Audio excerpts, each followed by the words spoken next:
Hello दोस्तों, स्वागत है आपका आपके यूट्यूब चैनल स्टडी की पाठशाला में। जैसा कि आपने थंबनेल पर देखा होगा, लिखा क्या गया है, डेली हिंदी व्याकरण। जी हाँ, डेली हिंदी व्याकरण की एक सीरीज़ स्टार्ट की जा रही है। अगर कहने का मतलब आपको अलग से इसको पढ़ने की ज़रूरत नहीं, आपको सिर्फ डेली अपना सिर्फ 10 से 15 मिनट देना है। हम मैक्सिमम आपका समय नहीं लेंगे, सिर्फ 10 से 15 मिनट। 10 से 15 मिनट की वीडियो प्रोवाइड की जाएगी आपको, और आपको ये वीडियो क्या है, रेगुलर रोज़ाना देखना है। तो आइए आपको हम बता दें कि इस जो क्लास है इसका किस दिन रिवीजन, किस दिन टेस्ट रहेगा, कैसे शेड्यूल है इस क्लास का। तो मंडे टू 7 डेज होते हैं।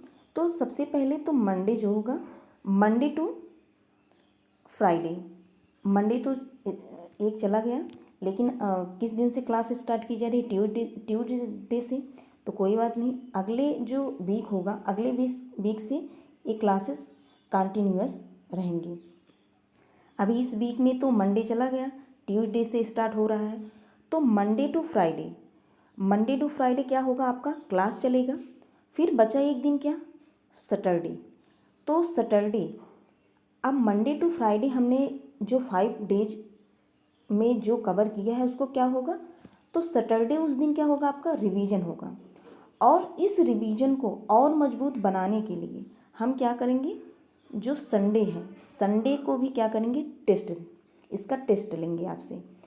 तो मंडे टू फ्राइडे आपका class, Saturday revision, and then क्या होगा, जो संडे है उसका क्या होगा, आपका टेस्ट होगा। तो ये है क्लास का शेड्यूल। और डेली हिंदी व्याकरण, और डेली हिंदी व्याकरण में डिस्कस क्या किया जाएगा, साइड में हमने लिखा क्या है, उसमें विलोम शब्द हो गया, पर्यायवाची हो गया, समश्रुत भिन्नार्थक शब्द, और मुहावरा, लोकोक्तियाँ, वाक्यांश के लिए एक शब्द। अभी जो पेट का एग्ज़ाम होने वाला है, तो पेट के एग्ज़ाम को ध्यान देते हुए जो उसमें हिंदी व्याकरण की जो हिंदी व्याकरण जो उसमें दिया गया है सिलेबस में, उसी के हिसाब से अभी ये शेड्यूल है। तो आइए अपनी क्लास स्टार्ट करें। आई होप आपको क्लास का जो शेड्यूल है पता चल गया होगा। आइए क्लास स्टार्ट करें। और एक बात आपको बता दें कि मैक्सिमम नहीं, हम मिनिमम टू मैक्सिमम चलेंगे। ऐसा नहीं कि इकट्ठे हम 10-15 विलोम शब्द याद कर लें। तो 10-15 विलोम हमें शब्द नहीं याद करना, सबसे पहले हम मिनिमम याद करेंगे। जैसे 5 हो गया, फिर अगले दिन 5, फिर अगले दिन 5। तो ऐसे ऐसे हम क्या होगा, ऐसे हम अधिक से अधिक विलोम शब्द याद कर लेंगे। और डेली हमें क्या करना है, डेली हिंदी व्याकरण पढ़ना है। तो आइए हम स्टार्ट करें डेली हिंदी व्याकरण। तो हिंदी व्याकरण में सबसे पहले हमने लिया क्या है, विलोम शब्द। तो विलोम शब्द, तो सबसे पहले जो विलोम शब्द है, पहला क्या है, अतिवृष्ट। अतिवृष्ट का जो विलोम क्या होता है, अनावृष्टि। ध्यान रखिएगा, अतिवृष्ट, अनावृष्ट, अमृत, विष, अपेक्षा, उपेक्षा। मम्मी पापा को क्या है, हमसे अपेक्षा है कि हम लोग क्या करेंगे, एक दिन क्या होगा कि नौकरी पाएंगे। उनसे क्या है, हम लोग से क्या करते हैं, अपेक्षा करते हैं, अपेक्षा। फिर उपेक्षा, अपेक्षा मीन्स आशा, उपेक्षा मीन्स क्या करते हैं, निरादर। और अर्वाचीन, प्राचीन। अर्वाचीन का विलोम क्या है, प्राचीन है।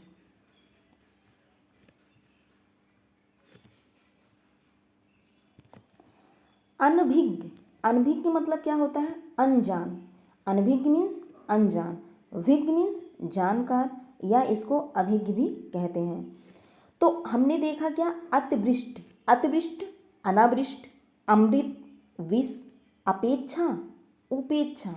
अर्वाचीन का विलोम प्राचीन, अनभिज्ञ, अनभिज्ञ मीन्स अनजान, और भिज्ञ मीन्स जानकार। तो अनभिज्ञ का विलोम क्या है, विज्ञ है। तो ये जो पांच विलोम है, आज हमने 5 विलोम को सीखा। तो 5 विलोम में आप अपने माइंड को सेट करिए। तो 5 विलोम में हमने क्या सीखा, तो अनावृष्ट, अनावृष्ट किसका विलोम है, तो अतिवृष्ट का, अतिवृष्ट, अनावृष्ट, अमृत, विष, अपेक्षा, उपेक्षा, अर्वाचीन, प्राचीन, अनभिज्ञ, भिज्ञ या अभिज्ञ। आगे बढ़ें तो आगे क्या है, पर्यायवाची शब्द। तो पर्यायवाची शब्द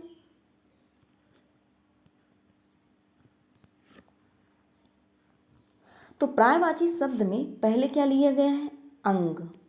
अंग, अंग मीन्स क्या होगा, अंग किसका पर्यायवाची है, तो शरीर, देह, तन, तनु, गात, कलेवर, वाय, मूर्ति, काया, ये किसकी पर्यायवाची है, सब अंग की पर्यायवाची हैं। अंग मीन्स क्या, शरीर होता है। देह, जिसको हम अवधी भाषा में या अपनी अपनी लैंग्वेज में क्या कहते हैं, देह। तन, तन मीन्स शरीर, तनु शरीर। गात, गात भी क्या है, ये अंग है। कलेवर अंग, वाय अंग, मूर्ति क्या है, ये भी क्या है, एक अंग है। अंग का क्या है, पर्यायवाची है। काया, कहते हैं आपकी काया कैसी है, आपका देह कैसा है, आपका शरीर कैसा है, ये सब किसके पर्यायवाची हैं, अंग के पर्यायवाची हैं। किसके पर्यायवाची, अंग के पर्यायवाची। दूसरा हमने लिए क्या है, इंद्रपुरी। क्या है, इंद्रपुरी। तो इंद्रपुरी किसका पर्यायवाची है, देवलोक, अमरावती, अलकापुरी, स्वर्ग, अनघ, इंद्रलोक। तो इंद्रपुरी, इंद्रपुरी का पर्यायवाची देवलोक, अमरावती, अलकापुरी, स्वर्ग। स्वर्ग क्या है, इंद्रपुरी। अनघ, अनघ किसका पर्यायवाची है, तो इंद्रपुरी का क्या है, पर्यायवाची है, या स्वर्ग का पर्यायवाची है। इंद्रलोक, इंद्रपुरी, इंद्रलोक, देवलोक, ये सब किसकी पर्यायवाची, तो इंद्रपुरी के पर्यायवाची। तो आज पर्यायवाची शब्द में हमने क्या सीखा, सिर्फ 2 सीखा। तो माइंड में क्या है कि पहले हमने अंग का पर्यायवाची देखा, दूसरा हमने किसका, इंद्रपुरी का। तो अंग, अंग का पर्यायवाची, फिर उसके बाद इंद्रपुरी का पर्यायवाची। तो अंग में हमने देखा क्या, शरीर, देह, तन, तनु, गात, कलेवर, वाय, मूर्ति, काया। तो इंद्रपुरी में हमने पर्यायवाची में देखा क्या, देवलोक, अमरावती, अलकापुरी, स्वर्ग, अनघ, इंद्रलोक। तो ये सब किसकी पर्यायवाची हैं, तो इंद्रपुरी के पर्यायवाची हैं। आगे बढ़ें तो आगे हमने क्या लिया है, वाक्यांश के लिए एक शब्द। क्या है, वाक्यांश के लिए एक शब्द, अंतर्यामी। अंतर्यामी मतलब जो सबकी अंतःकरण, जो सबकी अंतःकरण की बात जानने वाला हो। अंतर्यामी क्या, किसे कहते हैं, जो सबके अंतःकरण की बात जानने वाला हो, उसे क्या कहते हैं, अंतर्यामी। कभी क्या होता है, कभी कभी तो कोई कोई अपने मन की बात, जैसे दूसरे की मन की बात क्या करता है, जान लेता है। तो क्या है, हम कहते हैं अरे भैया आप बहुत अंतर्यामी हो। तो अंतर्यामी का मतलब क्या है, जो सबके अंतःकरण की बात जानने वाला हो, उसे क्या कहते हैं, अंतर्यामी। अभूतपूर्व, अभूतपूर्व मतलब आ मीन्स नहीं होता है, जो आ होता है, आ मीन्स नहीं। भूतपूर्व, भूतपूर्व में क्या हो, ना हुआ हो, कहने का मतलब जो पहले कभी ना हुआ हो, उसे क्या कहते हैं, अभूतपूर्व। आ मीन्स आ मतलब नहीं, भूतपूर्व, जो भूतपूर्व मतलब पहले ना हुआ हो, तो जो पहले कभी ना हुआ हो उसे क्या कहते हैं, अभूतपूर्व। अशोक, शोक, आ मीन्स नहीं, जो शोक करने योग्य ना हो, आ मतलब नहीं, शोक मीन्स शोक, शोक करने योग्य ना हो, जो शोक करने योग्य ना हो उसे क्या कहेंगे, अशोक। अखाद्य, आ मतलब नहीं, खाद्य मीन्स खाने योग्य, आ मतलब नहीं है, तो जो खाने योग्य ना हो उसे क्या कहेंगे, अखाद्य। अक्षय, क्षय मीन्स छीड़, आ मतलब नहीं, छीड़ ना हो सके, जो छीड़ ना हो सके उसे क्या कहेंगे, अक्षय, अक्षय। अभूतपूर्व, आ मतलब नहीं, भूतपूर्व, जो भूतपूर्व में ना हुआ हो, तो कहने का मतलब जो पहले कभी ना हुआ हो उसे क्या कहेंगे, अभूतपूर्व। अशोक, जो शोक करने योग्य न हो उसे अशोक कहेंगे। अखाद्य, आ मतलब नहीं, खाद्य मतलब खाने योग्य, जो खाने योग्य ना हो उसे क्या कहेंगे हम? अखाद्य। अक्षय, क्षय मतलब क्या हो गया? छीड़। आ मतलब नहीं, तो जो छीड़ ना हो सके उसे क्या कहेंगे हम? अक्षय। तो आज हमने इतना सीखा किसमें? ये क्या है? वाक्यांश के लिए एक शब्द अंतः अंतर्यामी सीखा हमने, अभूतपूर्व जाना, अशोक, अखाद्य और अक्षय जाना। अब आ गए हम समश्रुत भिन्नार्थक शब्द। तो समश्रुत भिन्नार्थक शब्द, तो समश्रुत भिन्नार्थक शब्द, तो आइए जाने कि समश्रुत भिन्नार्थक शब्द में पहला क्या लिया गया है? शब्द हो गया, अर्थ हो गया। अगम, अगम मीन्स क्या होगा? दुर्लभ। अगम, अगम मीन्स दुर्लभ। आगम, आगम मीन्स क्या होता है? उत्पत्ति शास्त्र। कहते नहीं है कि इनका आगम कहाँ से हुआ है। आगम मीन्स क्या होता है? उत्पत्ति, इनकी उत्पत्ति कहाँ से हुई है या शास्त्र। तो अगम, दुर्लभ, आगम, आगम क्या है? उत्पत्ति या शास्त्र। अब ये तो बहुत है, बहुत फेमस है, अंश और अंश। तो अंश मीन्स क्या होता है? कंधा। अंश मीन्स जिसमें क्या है? जिसमें हम इसको क्या कहते हैं जनरली? बड़ा सा। इसको छोटा सा कह देते हैं, इसको बड़ा सा। तो बड़ा सा है तो बड़ा, बड़ा सा क्या है? इसको कैसे रिलेट की याद रख सकते हैं? तो बड़ा सा है तो बड़ा, बड़ा अंश मीन्स क्या है? भाग है। तो बड़ा सा है तो बड़ा भाग होगा, कहने का मतलब। तो बड़ा सा तो बड़ा भाग। तो ऐसे आप रिलेट करके याद रख सकते हैं अंश। अंश मीन्स भाग, जिसमें बड़ा सा है तो बड़ा भाग होगा। और वैसे तो इसको हम व्याकरण की दृष्टि से कौन सा सा कहते हैं? तालुसा कहते हैं, और इसको दंती सा कहते हैं। तो तालुसा, दंती सा। लेकिन हम याद करने के लिए क्या कह सकते हैं? बड़ा सा। इसको क्या है? बड़ा सा।